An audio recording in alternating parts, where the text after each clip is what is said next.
আপনি কি জানেন আমি একজন রাজা? আমি কইতেছি আমি একজন রাজা। হ্যাঁ কম্মি দেখুন তো। কারণ আমি যেহেতু 2025-এ আইছেন, আমি একেবারে যে যে বয়সী হন না কেন আপনি একটা ফেসবুক চালান, আপনার হাতে একটা মোবাইল আছে, এটা মানতে পারি আমি। আর আপনি যদি ফেসবুক চালান আর লগে টিকটক অনেকে চালাইতে পারেন, সেক্ষেত্রে আপনি ভিতরে ঢুকলে কি দেখবেন? বেলি ড্যান্স, পাসা ডুলিনি ড্যান্স, আর যত গান গান নতুন নতুন গান বাইরে সব গানের লাগেই তো ড্যান্স। আর হ্যাঁ যে ড্যান্স দেয় হ্যাঁ নর্তকীও ফেল করে, মানে প্রতিটা টিকটকার বা প্রতিটা ফেসবুকে রিলস মিলস দেয়, প্রতিটাই তো আপনার সেই লেভেলের ড্যান্স দেয়।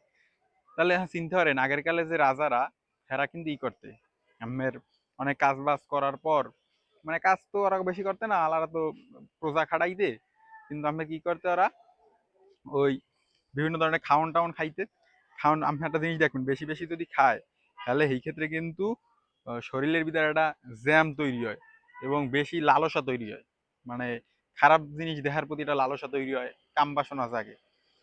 অহনার অর্থে কি ওই যে ওই জায়গা ওই মানে ওই রাজ্যে যেগুলো নর্তকী টর্তকী আছে, মানে হোকা টোকা ঢুলায়, নাচ টাচ দেখায়, সেইগুলোর ভাড়া করতে অন্দরমহলে লোক দিয়ে ভাড়া করিয়া আনিয়া আমার টাহা টোহা দিতে। ধরেন আগের কালে কি চলতে, দিরহাম টিরহাম বা ওই যে সোনার কয়েন টয়েন, ওই সব দিয়ে ওই যে মুদ্রা যেটা, ওই সোনার মুদ্রা টুদ্রা দিতে, ধরেন 40-50 মুদ্রা দিতে, আর ওই নাচা গানা করতে, কিছু মালটাল খাইতে আর আকাম করতে।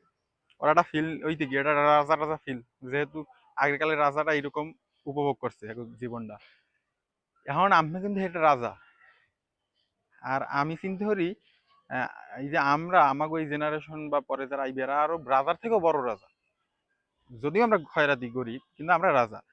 এখন দেন আমাকে তো টাকা দেওয়া লাগে না, আমরা মাগনা মাগনা আমরা সবকিছু দেখতে পারতেছি। আমার ক্ষমতাটা দেখছেন ভাই? ফেসবুক টিকটক আমি ঢুকলেই আমি দেখবেন যে এইসব ড্যান্স, এই নর্তকীগো। তার মানে আপনার তো আর ভাড়া করে দেওয়া লাগতেছে না। তার মানে কি আমি একজন রাজা।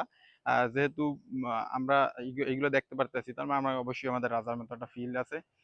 এবং আমাদের হ্যাডমও আছে অনেক। তাহলে তাহলে এই সেন্সে তো আমরা রাজা নাকি? এইটাই আর কি।